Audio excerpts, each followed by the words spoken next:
You and I are predetermined nonsense, and that's okay. You and I have predetermined consequence, and that's okay. And that's okay.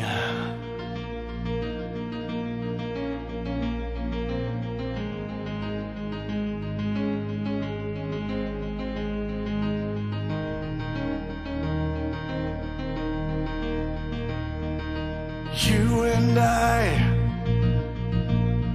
are locked into our destiny, and that's okay.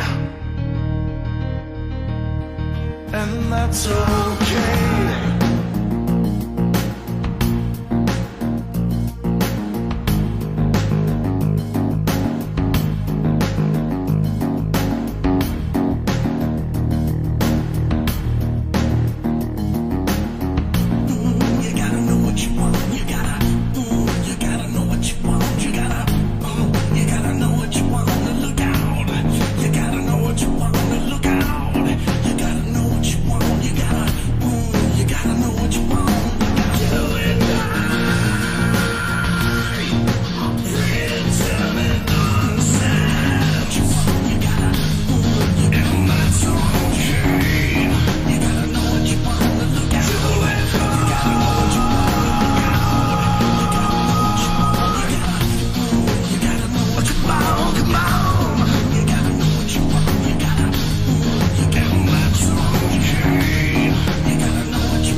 Consequence. You and that's okay. You and I, predetermined nonsense. Look out, and that's okay. You and come on.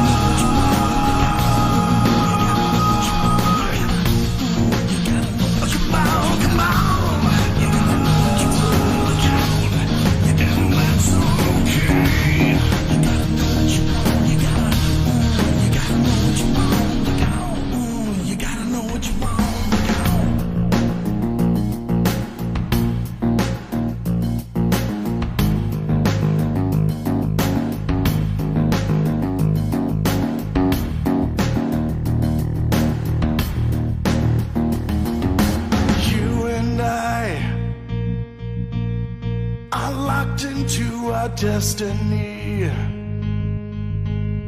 and that's okay,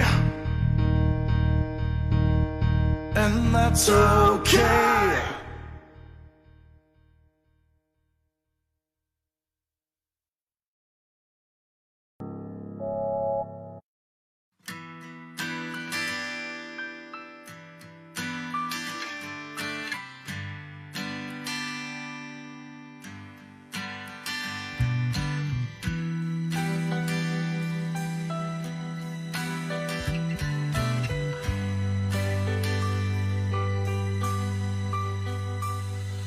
Nothing seems to go right.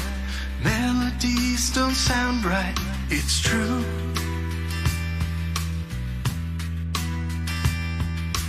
Days disappear. Shadows remain plainly clear. The door opens, and the fizzing in my beer slows. The door opens as it slows.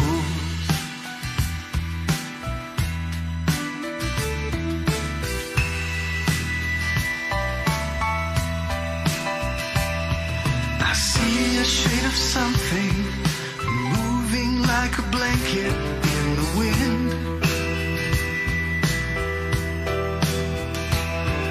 A pretty little blanket, perfect to heal me in the end. The door opens and the fizzing in my beer slows. She walks by and the spinning in my head grows. The door opens as it slows.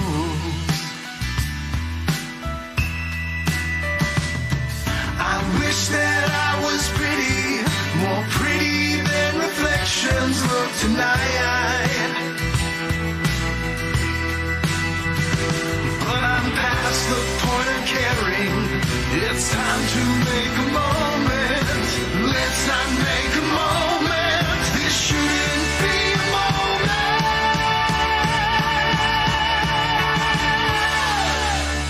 The door opens and the fizzing in my beer slows.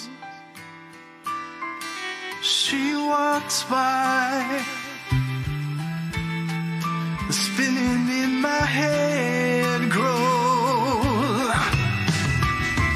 When the door opens and the fizzing in my beer slows,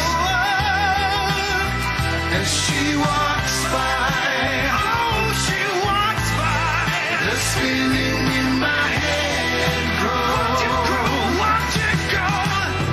The door opens and it slows.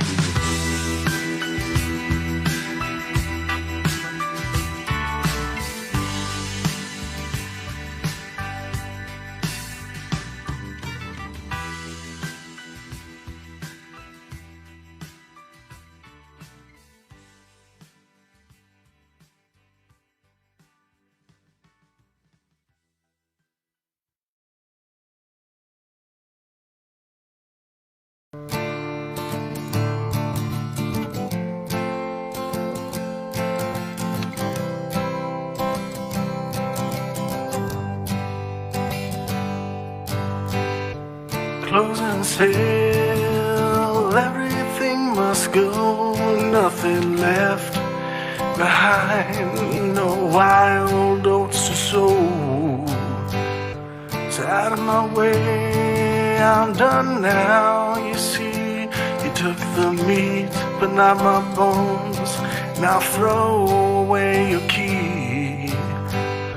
One foot out the door, persistent, you are frozen in time. Oh, I love you slips out of my mind. So sail, set sail, a little bird. Just go and set sail. Set sail, set sail, a little bird. Go and set sail. I'll take my ship away as the storm rolls in. I hope the wind is with me, and I hope you've learned that the pirate within me is sworn to the truth. Live or die by this rule. Something old and something new is the treasure within me. As sad as it seems, you will come to know what it all means to me. Set sail, set sail, little bird. Just go and set sail. Set sail, set sail. sail. Little bird, you just go now and set sail. Some pictures and some memories, ones I can't forget. On the crest of my black heart, you best not forget that the pirate never loses. He always collects one way or another. Now you can clear up all your regrets of the time you set sail with that pirate from the sky. You will remember him until that day that you die. Set sail, little bird. Now come on, just set sail. Set sail, little bird. Now I want you to set sail. Set sail, oh little bird. Now I want you to set sail.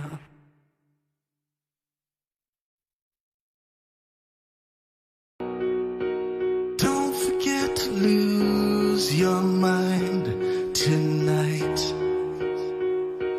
Just watch me. Hello.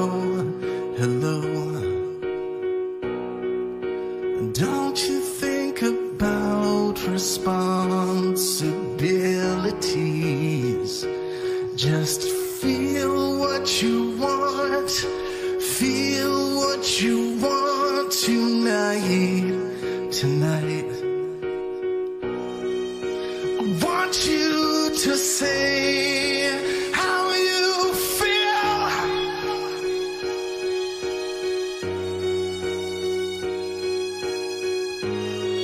I want you to tell me I'm no good. We'll send you on your way if you say so.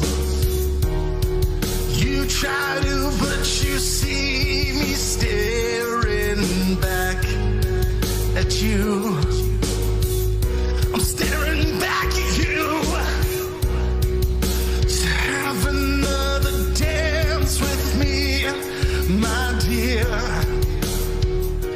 Move your hips like this. It's clear I'm what you need as a tear falls down. I want you to say how you feel.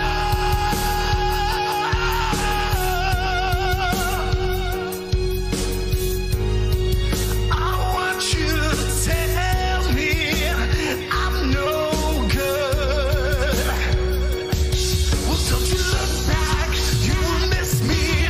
Don't look back, I'm standing under the street light at night. Don't you look back, try to forget. Yeah. So just walk to me, my dear. Look inside me, and it's clear I'm a better man than him. I'm a better man than him. Then time stops. I want you to say how you feel.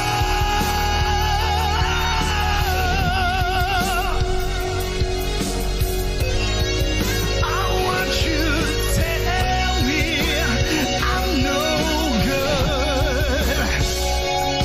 Well, don't you look back, you will miss me. Don't look back, I'm standing under the street light at night. Don't you look back,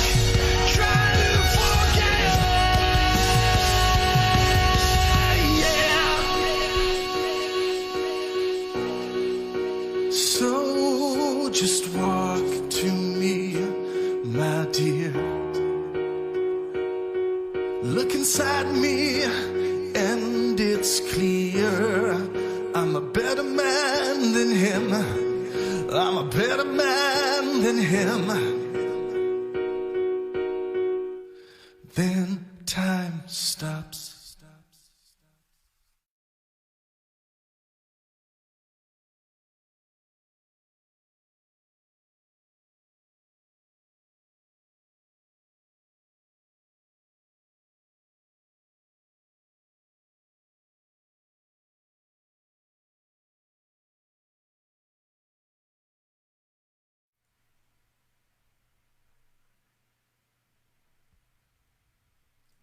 All right, folks, we are live with another Pangburn open mic. It's Hard Science Day. Well, this is kind of turning into Psychology Day, which is awesome. I love psychology. And if you guys want to have conversations like this all the time, just click the Discord link and become a member of our Discord. We have people from all around the world that love having philosophical and scientific conversations, and that's what we do essentially every day. Some changes to the schedule are happening right now. These open mics are going to start happening in the evening. If you're in Pacific time zones or Eastern time zones, it's going to be more further along in the evening. That's the plan anyways. So yeah, and we're not gonna have these every day, so we're gonna kind of try to make these a little bit more focused and try to find the best days to be doing these things, which is fine. And I got to give myself about 3 days per week just to focus on finishing my book. I got to get my final manuscript ready. And it's been an interesting process. I am really axing a lot of different chunks out of the first book. I realize this is going to be a series of kind of my thoughts on different things, and I'm trying to make it, like Lawrence Krauss was saying the other day, trying to make books on scientific topics short and accessible, as accessible as possible, and that's what I want to do. Yeah, that's pretty much it for housekeeping today. Today's topic is schizophrenia. And I want to just start by doing some reading from the National Institute of Mental Health. I've been doing this on these more hard science days just to give a basic overview, and then we can get into some interesting, maybe ought conversations about schizophrenia. So schizophrenia is a serious mental illness that affects how a person thinks, feels, and behaves. People with schizophrenia. Oh, and by the way, I do have a chart up on the live stream. It's an image that shows you the common symptoms of schizophrenia. On one side, you have the negative flattened effect, reduced speech, lack of initiative, and then on the other side, on the positive side, you have delusions, hallucinations, and disorganized speech. A lot of people, when they think of schizophrenia, they think of the positive symptoms. Not positive in the sense of like, oh, that's going to have a positive outcome for that person's life from a well-being perspective. No, it's more just they break these sorry, my throat's still a bit sore. I've probably been getting over COVID and I've been quarantined for a couple weeks, but yeah, I'm probably getting over COVID here, but who knows? I'm not gonna. I did initially think, yeah, maybe I'll go get tested, but then I drove by the test site and I saw all these old people waiting in line in their vehicles, and I was like, nah. I don't need to get the test. I can just quarantine myself. So, anyways, yeah, check out the chart. It's on the live stream. So yeah, let's go. People with schizophrenia may seem like they have lost touch with reality, which causes significant distress for the individual, their family members, and friends. If left untreated, the symptoms of schizophrenia can be persistent and disabling.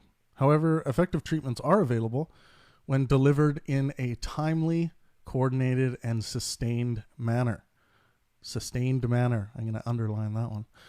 Treatment can help affected individuals to engage in schoolwork, achieve independence, and enjoy personal relationships.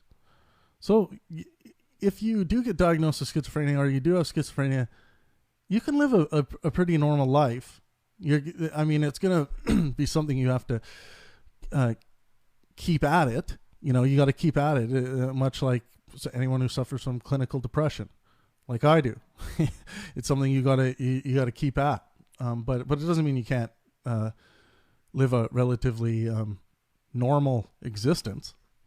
Normal meaning that you can do things that other people get to do and enjoy in life. Onset of symptoms. Let's go through that quickly. Let's go through psychotic systems. Psychotic systems include altered perceptions. Example, changes in vision, hearing, smell, touch, and taste, abnormal thinking, and odd behaviors. People with psychotic symptoms may lose a shared sense of reality and experience themselves and the world in a distorted way. Specifically, individuals typically experience hallucinations, such as hearing voices or seeing things that aren't there, delusions, which are firmly held beliefs not supported by objective facts, religion. No, I'm teasing. But yeah, religion, paranoia, irrational fears that others are out to get you, or believing that the television, radio, or internet are broadcasting special messages that require some response. Thought disorder, which includes unusual thinking or disorganized speech. So let's look at the negative symptoms. Include loss of motivation, disinterest or lack of enjoyment in daily activities, social withdrawal, difficulty showing emotions, and difficulty functioning normally. Specifically, individuals typically have reduced motivation and difficulty planning, beginning and sustaining activities, diminished feelings of pleasure in everyday life. That's a big one. Flat affect or reduced expression of emotions via facial expressions or voice tone, reduced speaking. So if you have someone that usually is quite expressive in their voice, and all of a sudden they're starting to fall into this line of monotone speaking, you might want to have a chat with them about it. Cognitive symptoms, including problems in attention, concentration, and memory. For some individuals, the cognitive symptoms of schizophrenia are subtle, but for others, they are more prominent and interfere with activities like following conversations, learning new things, or remembering appointments. Specifically, individuals now, don't do the WebMD thing. If you forget appointments a lot, that doesn't mean you have schizophrenia. Specifically, individuals typically experience difficulty processing information to make decisions, problems using information immediately after learning it, trouble focusing or paying attention. I want to jump to, there's a lot more information. If you guys go to the National Institute of Mental Health and look up schizophrenia, there's a lot more information on here. Treatments and therapies. The causes of schizophrenia are complex and are not fully understood, so current treatments focus on managing symptoms and solving problems related to day-to-day functioning. Treatments include, now I want to say something about this. I hope that some of my work in my first book is going to help at least identify where I think, at what stage I think these kind of disorders are emerging. But yeah, there are in psychology, when people say these things are not quite understood, a lot of that has to do with just not having a fundamental accepted theory of what consciousness is, the emergent properties of our brain. And I hope that I have found that theory, and that's what my first book is about. But we'll see. You guys will have to be the judges and juries of that. Antipsychotic medications. Antipsychotic medications can help reduce the intensity and frequency of psychotic symptoms. They are usually taken daily in pill or liquid forms. Some antipsychotic medications are given as injections once or twice a month, which some individuals find to be more convenient than daily oral doses. Patients whose symptoms do not improve with standard antipsychotic medication typically receive clozapine.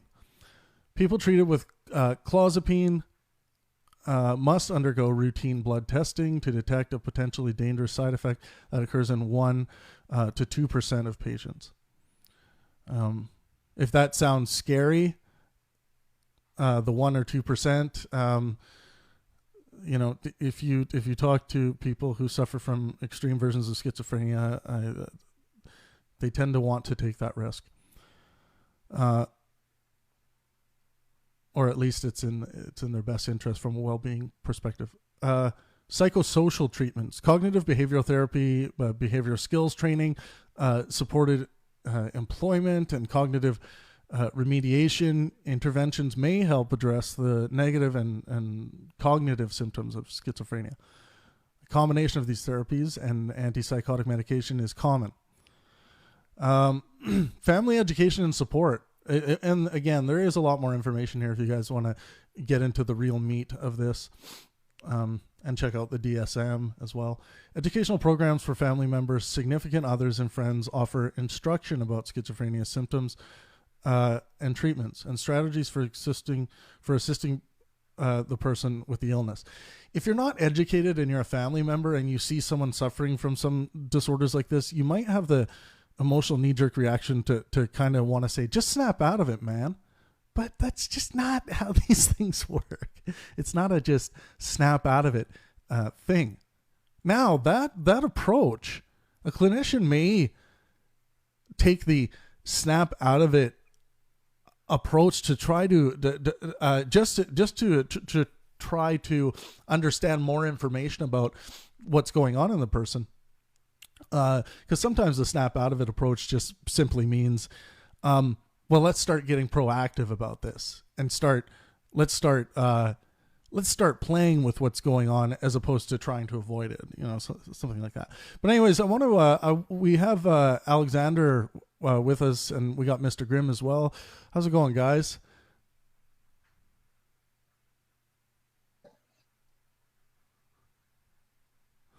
Alex, are you with us?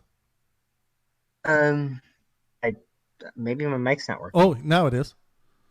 Okay, I'm not sure what happened. Yeah, I don't know. I think you're schizophrenic. So have you come across schizophrenia in the field? I have a few times, to various degrees of severity. Yeah, and what has that experience been like? It depends. It can be quite challenging, of course. I think, at least for me in working with it, the number one thing is kind of what is the person's awareness of the schizophrenia. Right. If they know, like, I'm having these hallucinations or whatever, or I'm having these like daily functioning kind of problems, and I know I can't handle them on my own, then it's pretty good. I was going to say that must be a dream state for the clinician, because overcoming the delusion is a tough one. Mm-hmm. Yeah, and a lot of times for some of the people I've talked to, it's still incredibly distressing, and they can't often notice in the moment that this is what's happening. But at least on other occasions, they're able to articulate, I think this happened and this wasn't right. And it's like, okay, at least we're clear on how reality works. For people that have a harder time doing that, it's a lot trickier, especially if they are attached to those experiences. They might even find them pleasurable to some degree, and that's very hard. Right. Yeah. Because if you think you have a hunch and you're onto something, you're finding codes within the news program that you watch frequently, that because they're trying to communicate something to you through the TV. feeling in that important position, like you're the hero they're trying to reach out to. Like you said, it's a pleasurable position to be in for many, and you don't want to lose it, and you're deluded to think that it's actually going on. Yeah, and some people have had I've heard of hallucinations or delusions of like talking to loved ones, particularly that are deceased. Right. And that can be, I mean, for someone who's grieving but doesn't realize that they're grieving, and to them this is a very realistic kind of thing. That's very hard to be like, no, they're actually gone. Beans for you. Right. I mean, you can't really do that. Right. You have to be very, you have to be very constructive in the language you use there. I imagine. Yeah, and well, and oftentimes it depends on the situation, but like sometimes you just got to wait it out or find other really creative ways to do things. Yeah. And I haven't had too much of that yet, but there's some of that. You can't just throw things out there and expect they're gonna take it the way you want, because they probably aren't, and that's okay. Right. So and it seems like the typical approach is symptom control here, right? Like if the symptoms of this get to a point where it's affecting your day to day, those symptoms need to be worked on. Is that kind of the general approach? Yeah, I would say so. I mean, I've heard of cases of people being cured, so to speak, or it goes into some kind of full remission, but that's not particularly common. It usually is a very long-term maintenance. Yeah. I think it's whenever there's like a hardware disorder that emerges, and people are like, oh, it's gone now. It's like the very famous example is like Jim Carrey, the actor. He's suffered from clinical depression his whole life, and he kind of got off his meds, and then he thinks everything's fine, but he's engaging in other strange, like delusional type thinking and behavior. And I wonder if this sense of like, oh, I've overcome it. Do you ever look at that as like a danger? Because you also don't want to delude yourself into thinking that this thing is gone forever, right? Because it can creep up. Yeah, I would say, and I haven't personally encountered people who have really gotten to that point or thought that, but I would say, like, it's good to have a sense of hope, be like, I've gotten over most of it, I can manage it really well now. Like, that's awesome. But also, to have a realistic sense of this is something I still need to monitor. Right. I wouldn't want someone to think that, oh, it's fine if I just drop the medication, I'm okay, because you really can't afford that. Yeah. Yeah, I think this happens a lot with depression. I know, some friends and family that suffer, and they will, they'll go through a stint in their life where everything's like cool sailing, easy breezy, and then they'll all of a sudden, drop the meds that have been really helping them, and then as soon as there's a little blip in that easy breezy life wave that you're riding, it just things go back to being destructive. And I think people really need to engage with their physicians, their doctors, their clinicians, their psychologists, psychiatrists, before they change up their medication, I think. Welcome, Wise. How's it going today, brother? Very good. Thanks for asking. Good to be here. Cool. We're talking about schizophrenia today. Mr. Grimm, I see you were in the room early. What are your thoughts on schizophrenia? Hey, Travis. Happy Monday to you. Yeah, happy Monday. Yeah. I think things like schizophrenia, psychosis, things like that kind of to kind of shift the subject a little bit, but in the same realm of really the school of thought is, I think it kind of relates back to why reality is described in a subjective manner. People have this disconnection from why they're being, what they're being told is reality, and they have to figure it out for themselves. And sometimes that can be a little hard for people. And it starts to bleed into these other areas like that, where they're trying to get a grip on reality. They're trying to understand. And it kind of goes back to Descartes, I think, therefore I am. And we gotta really kind of use description to make up the rest. Yeah.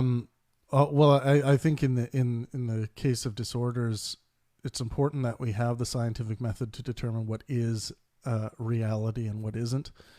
And it does help us suss out or figure out who is suffering from disorders of the mind and who isn't. And I think that absent that process, you have people kind of imagining themselves in their own realities, and then sometimes those delusions get dangerous, right? If someone believes that they can fly off buildings, that's going to end very badly. Or if they think they're hearing messages from God in their head telling them that that their children need to be angels with God now, and you need to execute them for God so that he can have them by his side. This kind of crap happens all the time. This stuff is real world, real problems that clinical psychology has to wrestle with. Yeah, nobody wants to drink the Kool-Aid until they're drinking Kool-Aid.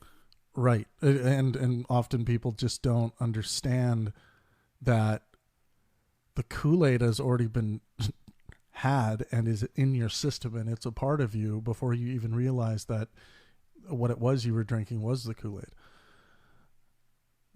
What you just mentioned is particularly hard when people have hallucinations, delusions related to religious ideas or phenomena, because, well, one, it's very hard to kind of extend that to them, and two, you don't want to discount.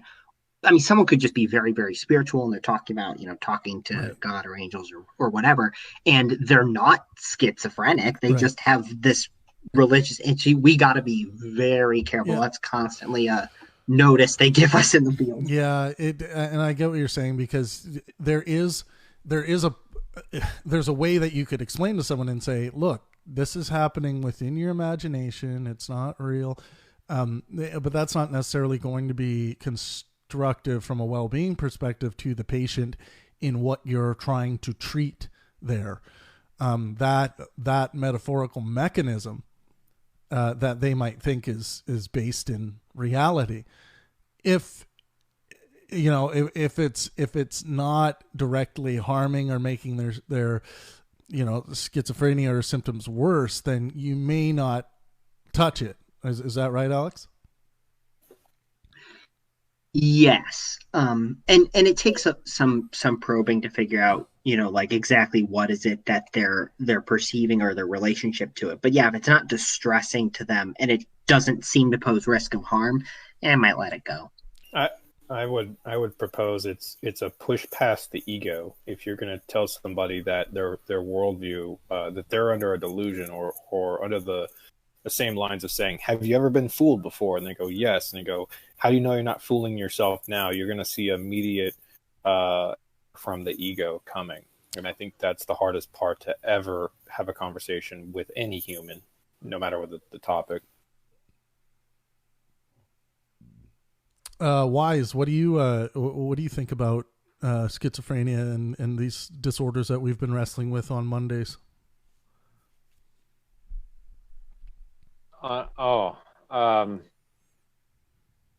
I know someone personally who has schizophrenia, and it's a relative of mine, and I think you've struggled. Mentioned that.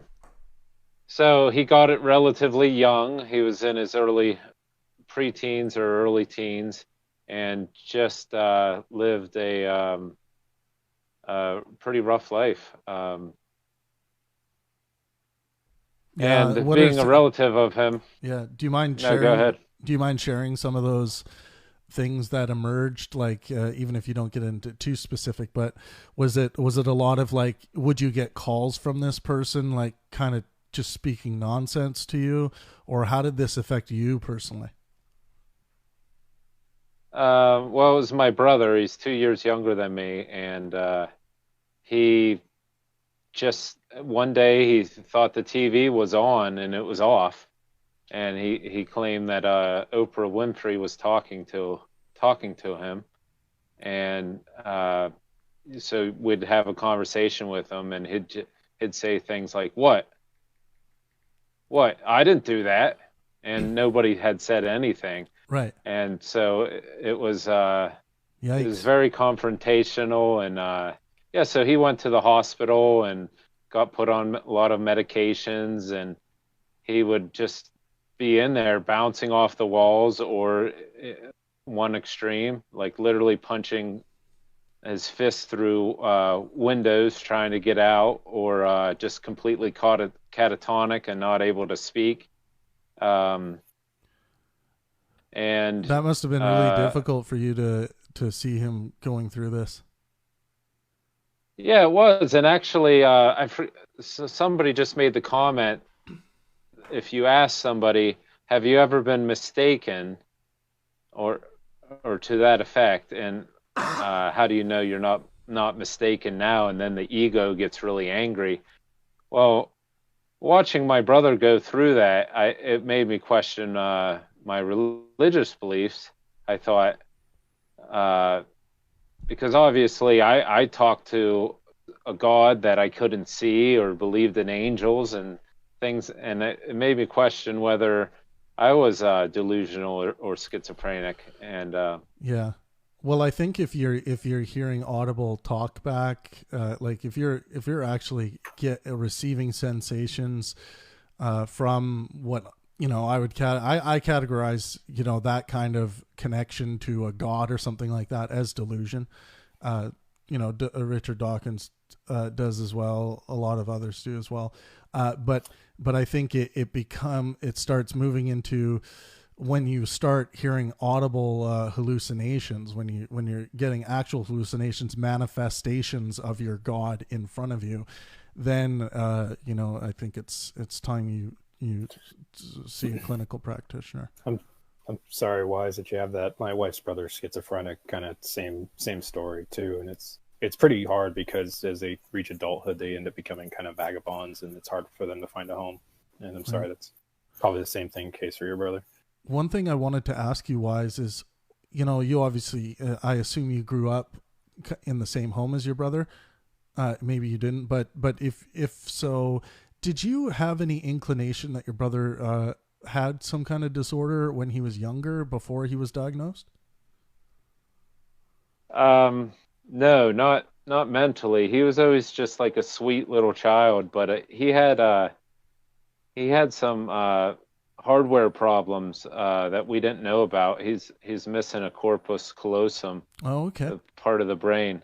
That wasn't discovered until he had the schizophrenic episodes, but he was born without a rectum, and so wow. he had a colostomy when he was 2 years old.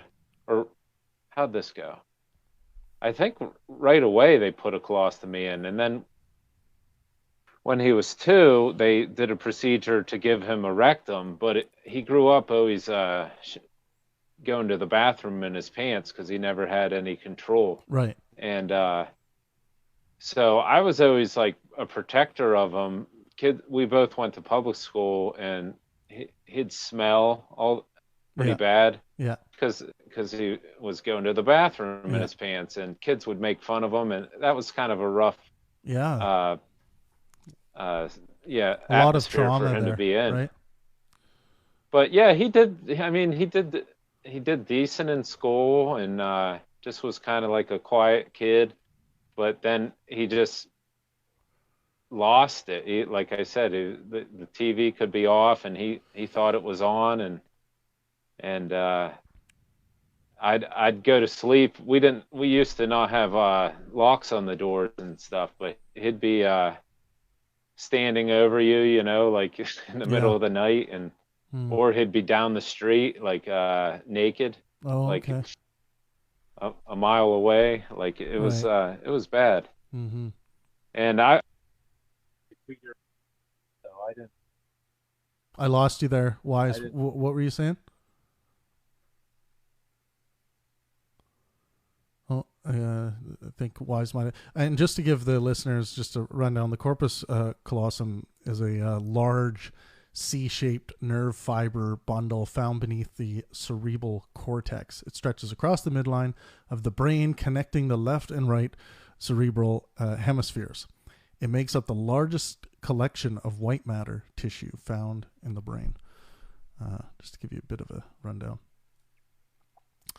Yeah, so his particular syndrome is FG syndrome. Oh, okay. If you ever want to look that up. And then, so, question: can you live without corpus callosum? Well, not essential for survival. A missing or damaged corpus callosum can cause a range of developmental problems. It's thought that 1 in 3,000 people have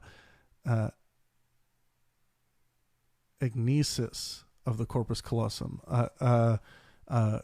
congenital disorder that sees a complete or partial absence of the conduit. So that sounds like what your brother has to deal with. Yeah, and currently he has cancer, and he's not expected to live very long, but it's I went to school to try to study some of this stuff, but it didn't pan out for me. I wanted to, you know, help my brother, and so I spent a good many years in college trying to do that, but do you feel like you failed him, or have you kind of come to terms with it wasn't really something that was in the cards for you?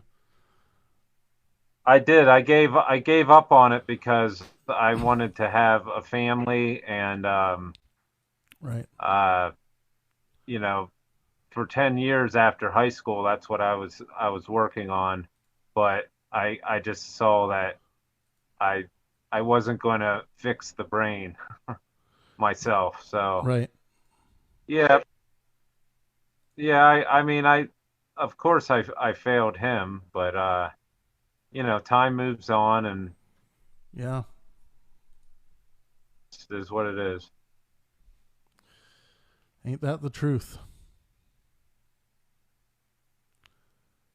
Why am I not able to add this? I wanted to add this image. Can I add it here? No. I dropped the image of the corpus callosum just so you guys can see how that moves in between both hemispheres. I just want to jump in and say sorry to hear about your brother Wise and everything that he's been through and is going through, and you know, same to you and your family. Yeah, it's not easy, man. Well, thank you. So that's about my familiarity with schizophrenia, and I always questioned whether I was going to get it or my mind would follow, you know, the same pathways that his took. And fortunately, nothing that severe. But I do struggle with I would say like the soft delusions of like when I talk to God, like it's just almost like my interlocutor, and sometimes I feel like I hear his voice. Right. But then again, I'm skeptical, and I don't know if it's just me or what. But yeah, I struggle with the whole what's reality question a lot. Well, you know, I think it's great for us to remove our own imagination from that as much as we can, and I think the scientific method has allowed us to do that when it comes to determining what reality is. Now, does that mean that we can't imagine other realities and create them and create stories and narrative and things like that? No, that doesn't mean we can't do that. We just we have a way of determining what is make-believe, imagination, and what is actually within our observable, measurable existence. And I think that's great. So I would imagine God and imagine talking to him and stuff, and it's up to him to do the hard hallucination, you know, 'cause all I'm getting is the fuzzy warm feeling. But yeah, well, you know, we sometimes, some people do that with God, some people do it with like some people will even do it with historical figures. They'll be like, God damn it, Shakespeare, give me the answer. And then they will imagine, like, what would Shakespeare do? What would Marcus Aurelius do? What would Aristotle say? And we go through these thought processes, and a lot of people think that this is only something you can do with God because it tends to be this kind of hero at the top of this hierarchy. But you know, the hero at the top of the hierarchy for me,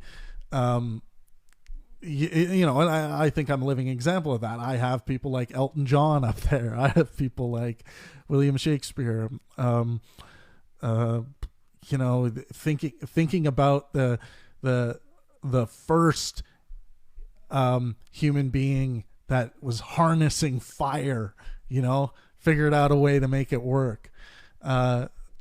You know, in my imagination, going to those places and you know, thinking, what would they say? What would they do? Charles Darwin, Carl Sagan, you know, I think we can have those relationships with all kinds of characters. Batman, even if they're imaginary, you can still create these metaphorical structures that can work for you. My thing is that I want people, and I wish for people to not confuse that process with measurable reality, the kind of thing that we would measure with the scientific method. Dal, how's it going today, brother?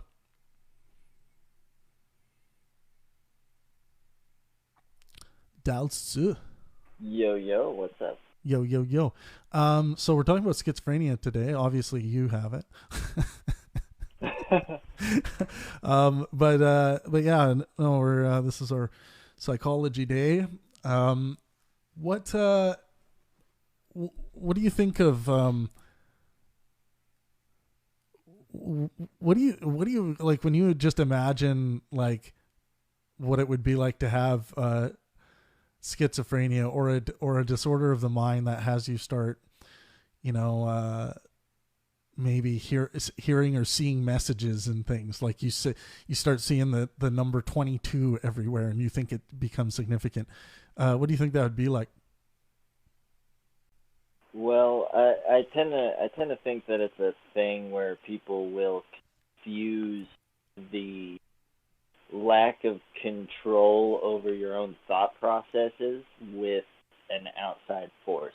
So like the thoughts that you experience in your head, you don't really get to choose to think all of them.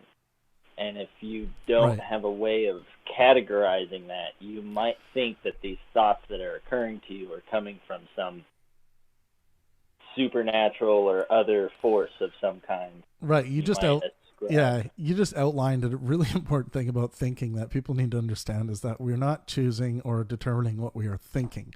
That process is happening to us. We are not dictating it. So that's an important thing to understand when you're trying to wrestle with disorders. If you want to go into start trying to discover what a disorder is, where it's living, and you start with the presupposition that we have free will, you're gonna fucking fail. You're just gonna fail. Yeah, I agree.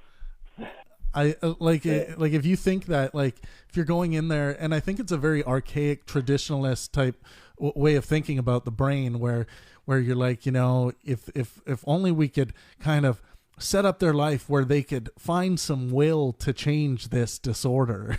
It's just the wrong way of thinking.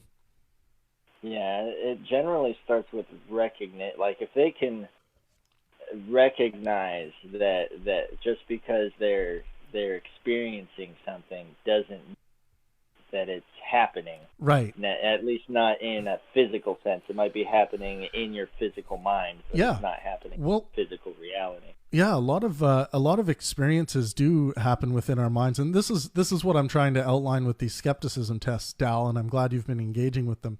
But yeah, there's a difference between, well, I experienced this, so you can make the claim, sure, you experienced this, but don't necessarily think that means that your experience is what in fact occurred in reality. It's a pretty good system. It's a pretty good way to determine what's going on.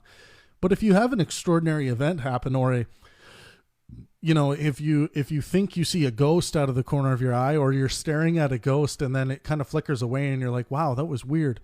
It doesn't mean that a ghost appeared in front of you. You experienced what seemed to be a ghost, but doesn't mean that it happened in reality. 100. I agree. Yeah, and someone with schizophrenia, like Alex, you were talking about earlier, if they have overcome the delusional aspect of it, that's kind of that's a great way to kick off towards building up some good systems, management systems. But if they haven't got to that point, man, that's a tough cookie to crack. Yeah, it's kind of like it's like trying to convince a narcissist that they're a narcissist. Unless they want to be convinced of that, they're just not going to be. Yeah, and we'll talk about narcissism on here, because a lot of people confuse narcissism with confidence, or simply confidence, or overconfidence, or a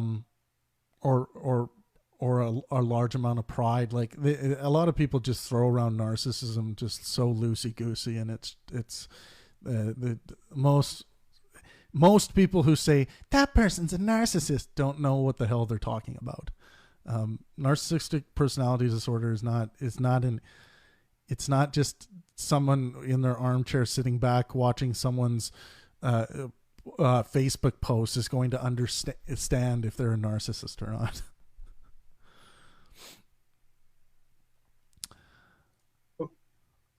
If I can go back to something that Dal was talking about, I forget exactly what you said that made me think this. So sorry, I kind of lost my train of thought. But I like to look at these things in terms of like needs and meaning.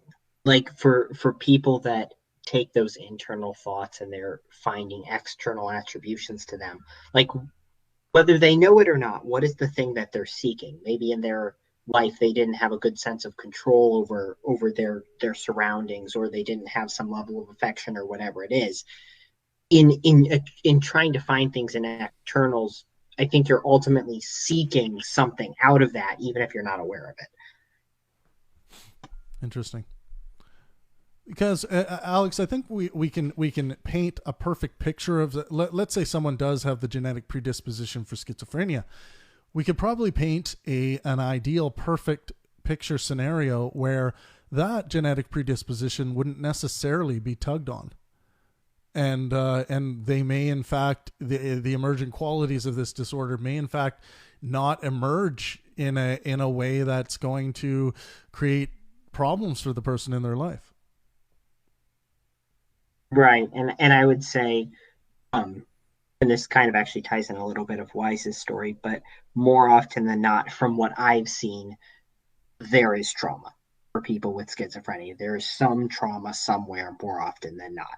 And not to say that is entirely or always the thing that triggers the manifestation, but I'm going to go with it plays a big role.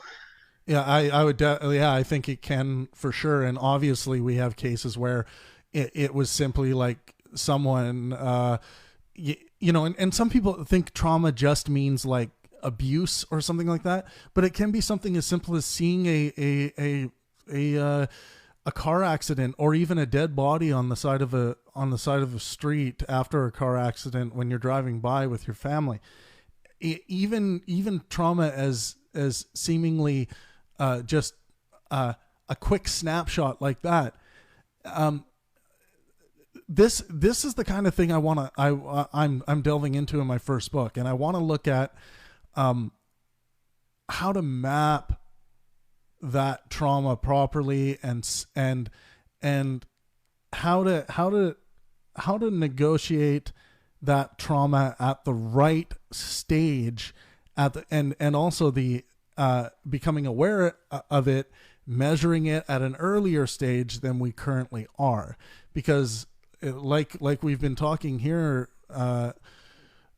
the practice right now is all about kind of mitigating symptoms and trying to build structures that are going to help this person live with what's going on.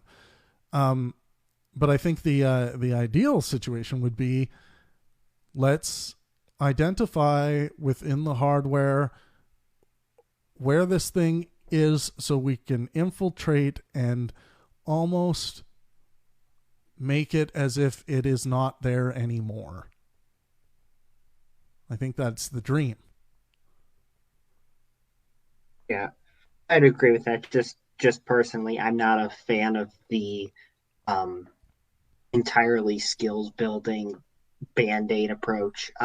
Certainly helpful, but I don't think that is or should be the end all be all of treating people. Right. Well, I guess, and what I'm talking about is gene editing, and understanding the combination of genes and genetic predisposition, that those the proper concoction of those things that can lead to someone having psychological disorders.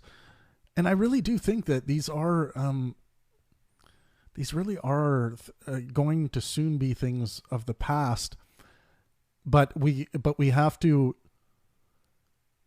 deal with this in the right. We can't be simply trying to improve on the Band-Aids, stronger Band-Aids. I want to get to the root of. I want to get to the hardware, the emergence of it, and I think it does. It lies within that unanswered question of consciousness, the selection process that I call the pleasure drive. Some might call it something else, but that first initial thing we already know in neuroscience that thoughts happen to us. We're not creating thoughts. So what is selecting the thought is the question. Is the fundamental question. We don't know anything about it necessarily. So we need equations. We need the language. We need to understand how to. Well, we need to conceptualize this in a way that people can understand, and it's colloquial, and we can have more people working on it and accepted. So basically, a theory of consciousness, even if that means even perhaps scrapping the idea of general awareness altogether. So I find it fascinating, and one thing that leads me to be so interested in this is my own struggle with clinical depression.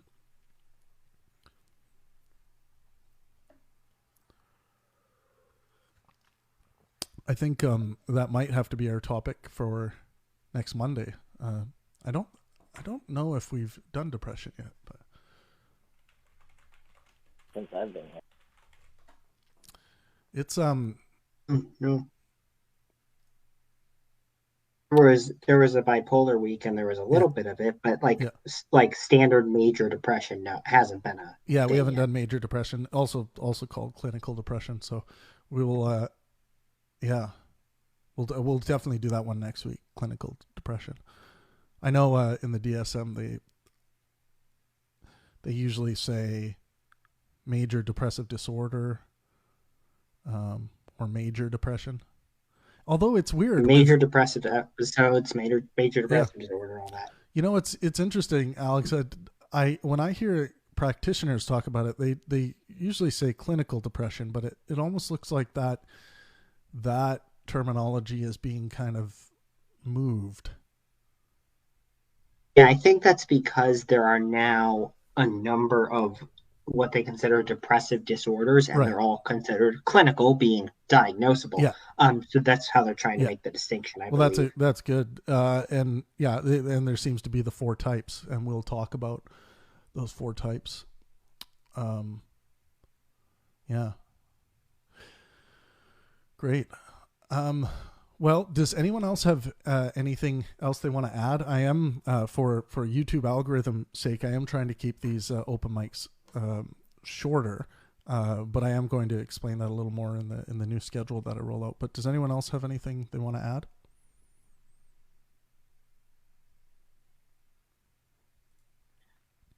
Not specific to schizophrenia, no. Okay. What did Alex, just ask you before, just to kind of finish, what if you were given a whole shit ton of funding, let's say $10 billion to spend in clinical psychological research, where would you be kind of throwing your lot in? Wow. In all of psychological research. Yeah. Um,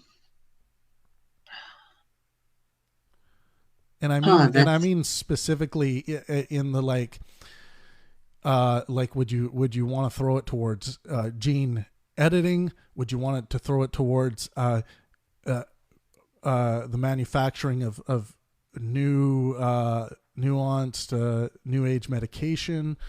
What do you think would be the most helpful? I guess I would want to see a mix, perhaps. I'm open to gene editing as an idea, though I don't know a ton about it. I think there should be more research on understanding the manifestation of consciousness, because our understanding of that is so much in its infancy. I would also like to see just a lot more research in terms of like clinical therapy kind of things. I want to see more research in non-cognitive behavioral methodologies, because that has dominated the research field so much, and that's great. But there's a lot of other things out there that have been shown to have success, and there's not enough support. So I would like to see a more diversification of therapy models. Interesting. Someone brought up the other day that they don't think that clinicians are using, let's say, exercise to their clients' benefit as much as they could be. Is that one of the things you're maybe talking about, like upgrading the diagnostic approach to treating someone with, say, schizophrenia? Like perhaps we need to look at how fundamental exercise and feeling well physically contributes to mitigating the symptoms of schizophrenia. Yes, it could be things like that. A lot of what I mean is in terms of different approaches have different ways of looking at disorders and the reasons that they manifest. And pretty much a lot of clinicians stick to the standard just CBT. You have these thoughts, they're negative thoughts, you have some bad behaviors because of them. Right. And there's a lot of other ways of describing that phenomenon that I think deserve more attention. And in that, there can be other ways to treat other than skills. You can throw in certain kinds of meditation or more. Some people are doing stuff with certain like psychedelics now can be helpful. Things like exercise and diet, of course, and we have some research on that. But I think that's the kind of thing, like, we have research, people just ignore it because it's not in the forefront. It's like, oh, everyone should diet and exercise. It seems so obvious we don't say it. Right. Yeah, and I think a good general practitioner, when someone comes in with some strange emergences in the mind if they're kind of new. Taking a look at diet, taking a look at exercise, taking a look at sleep. These three things tend to be really good practice to look at as a launching pad. All right. Well, thank you guys really much. Thank you guys so much for engaging in the schizophrenia discussion today. We'll do clinical depression or major depression next week. I hope you can join us again, Alexander, Grim, and Dal. Me too. All right. Thanks, guys. All right. We wrestled with schizophrenia today. We all have it. No, we don't. Making the "we all have it" joke thing, just to talk about that a little bit. Don't go around diagnosing your friends and family with disorders. You don't know what you're talking about in general. There's detailed processes that are in place to sort these things out. But if you see a couple, or even if you see a list of common symptoms or indicators of a disorder, and you see those within your family member, that doesn't mean that you can diagnose them. It doesn't. So, stop doing this. The best thing you can do if you see something emerging in a family member or a friend that seems to be a little bit strange, or it's outside of the norm for them, or it's getting in the way of them functioning and being healthy or being well in their life, the best thing you can do is encourage people to check in with their GP. Have a check-in with their GP to talk about it. General practitioner, their doctor. That's the best thing you can do, because you're more than likely not a doctor or understand these topics. You shouldn't be going around diagnosing people. So, and anyone worth anything as a skeptic will tell you this. Anyways, this has been the Pangburn Open Mic, and as always, let art and science inspire.